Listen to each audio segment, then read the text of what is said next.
Hi, it's James at Tabletop Gaming Guild, and today we're going to take a look at Tiny Epic Kingpin. Tiny Epic Kingpin is an expansion for Tiny Epic Crimes. They're designed by Scott Alms and published by Gameland Games. This is a 1 to 4 player game, and with this expansion, you're now going to also need to arrest a Kingpin in addition to finding the murderer in the base game. So this is going to add an extra layer of difficulty to the game itself. Let's go ahead down to the table here. I'm going to show you what you get in this expansion and how it changes the base game. And then we're going to come back and I'm going to give you my final thoughts.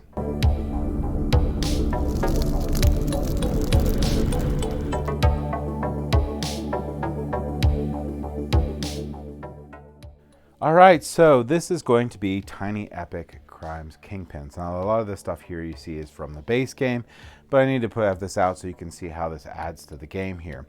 You're going to start the game by placing out the flop house. It shows in the instruction was these get placed out, but they get placed out like you see here. In addition to these, you're also going to have these landmark tokens, and you'll randomly place those out in that pattern above there. In addition to this, you're going to get new Kingpin cards. So these Kingpins are people that you're not going to have to deal with and you're going to have to defeat in the game. And it comes with a bunch of different Kingpins. And I'm going to show you how these guys work in a second, but you have a good stack of Kingpins in here.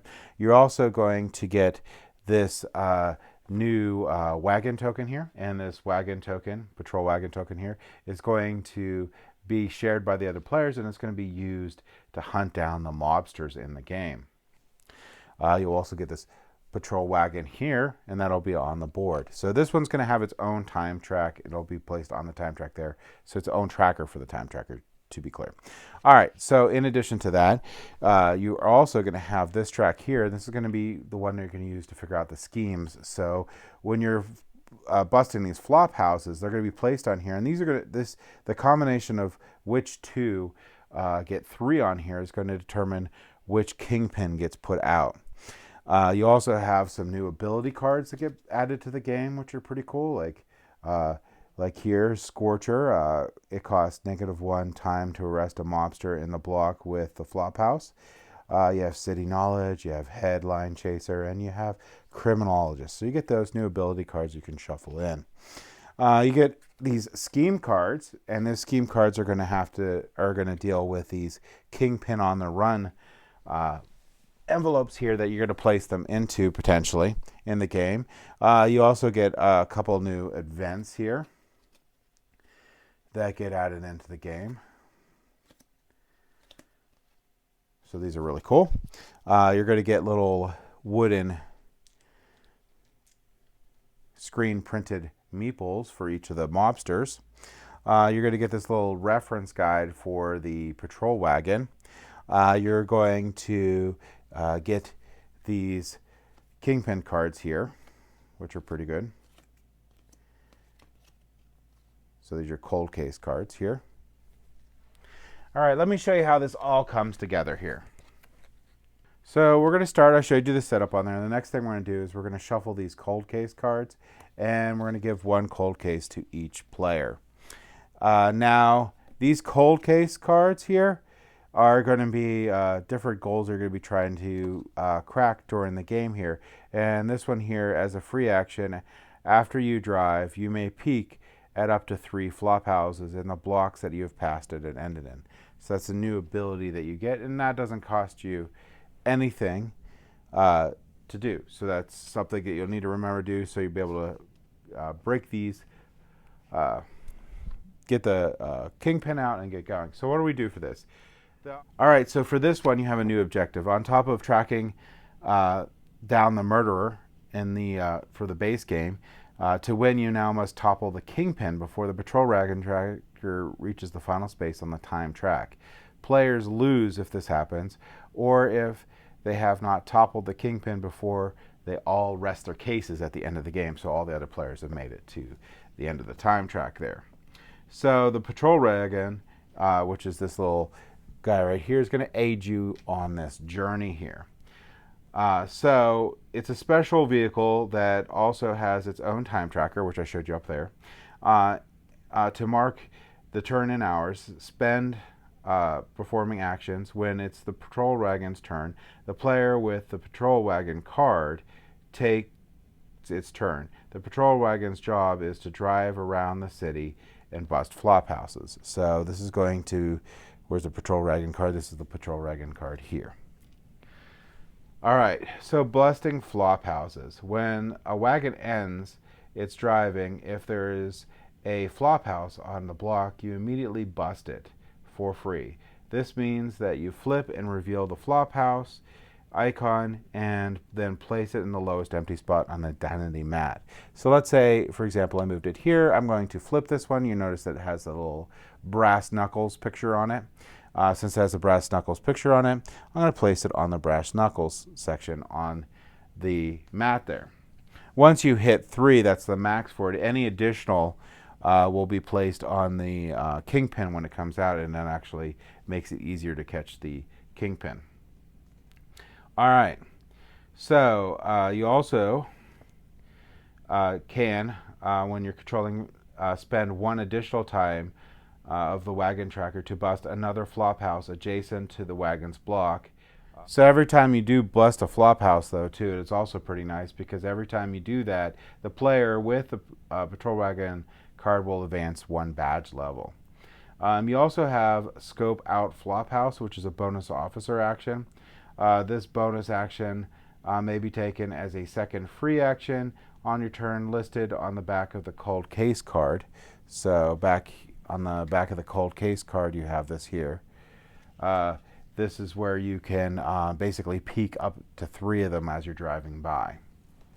All right, so the kingpin identity is going to be based on which of the 2 of these flop houses you hit 3 with. And if you notice on these kingpins, they're going to have a combination here. So this one's brass knuckles and I don't know what the heck that is. Again, blackmail, okay. Where this one's brass knuckles and money. And whatever these combinations of these 2 are going to be, that is going to be a mobster that's going to be placed out in the game itself for you to defeat. All right, so once 3 of the flop houses of a single trait are on the identity map, it's locked in. Once you have your second, you're ready to release the kingpin, and that identifies the kingpin. Add the kingpin mat and token to the game, returning the other mats and tokens to the box. Return the identity mat, you don't need that anymore, to the box. However, if a 4th flop house of 1 trait was found, it's placed on the kingpin. All right. So that'll place the kingpin out. Now a little bit back to the cold cases here. These cold cases at the start of the game, each player was given one of these randomly. This is an unsolved case that you have on your desk and you're guilty about it. You may look up your cold case, noting which one of the 4 traits you want the kingpin to have. Keep this secret from the other players. When you have control of the patrol wagon, you will want to bust the flop house that has this trait. So you're going to want to try to do that to be able to get your reward down on the bottom. And here in this case, it's going to be moving up to badge levels. So that is really cool. So on this one, I actually want to try to get this trait up and be one of the traits for the villain. So that's basically what the cold case is. It's sort of like directing you to want a certain one to be on that board. All right. Whenever the wagon time tracker passes over an event icon on the track, one of the kingpin's villainous schemes is resolved. At the end of the patrol wagon's turn, to do this, draw the top card from the scheme deck and slide it into the scheme envelopes so that the scheme word is showing. Now, these are going to be your scheme envelopes on here, and these are your schemes, and they're going to do some dastardly stuff on the other side. You're going to see some stuff on here, and you notice there's a kingpin at large, a kingpin on the run. That depends on whether you've found the kingpin or not. If you found the kingpin, you're going to do kingpin on the run. Otherwise, you're going to do kingpin at the large. On the large, you're going to place this card in there, and you'll see a couple things show up. Okay, so this one, all of the players are going to increase their time by this, and since there's nothing there, we're good. So in this middle section though, and you're going to have how this spreads out, the Kingpin attacked one of the 6 landmarks, or the HQ, which will be depicted in the middle here. Any player whose cars are within 2 orthogonal blocks of the location must immediately move their time tracker forward the total number listed in the circular window below. So normally this is going to have a number on it, but right now it doesn't. So this one's a safe scheme for you. All right. And you'll notice that if I do the Kingpin on the run here, you have 2 of those. So it's even more dangerous. So if I place that one in there, there would have been a number on the top, and that's how much time that you would have had to increase. All right, now the final thing you're asking is, I have to topple this Kingpin. How do I actually do that? Once the Kingpin is identified, the new goal is to find the 4th flophouse of each of the Kingpin's 2 traits. If the 4th flophouse is already found before the Kingpin was identified, you've already got that. You're one step closer. If the flophouse does not match the Kingpin is busted in this phase, it is discarded from the game, but you still advance your badge token 1, so remember that's good. After the 4th flophouse token with each trait are both busted, remove the wagon and a time tracker and its card from the game, place the Kingpin in the block with the landmark listed on the map, and remove any remaining scheme cards and both scheme emblems from the game. If you're in the same block as the Kingpin on your turn, as an action you may spend 1 time to apprehend the Kingpin, remove the Kingpin from its mat on the game, and gain the reward of suspect card and force card. So really good. You're going to get a really big benefit by apprehending the Kingpin or being the one that does that.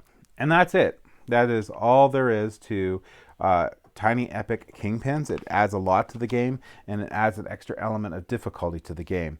It also works with the cooperative mode and the 2-player and standalone mode.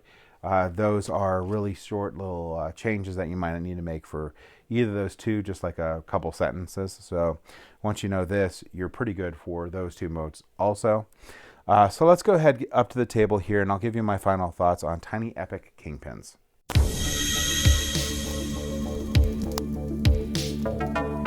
All right, so that was Tiny Epic Kingpins. Tiny Epic Kingpins adds an extra layer of difficulty to this game, and I really think that it is needed.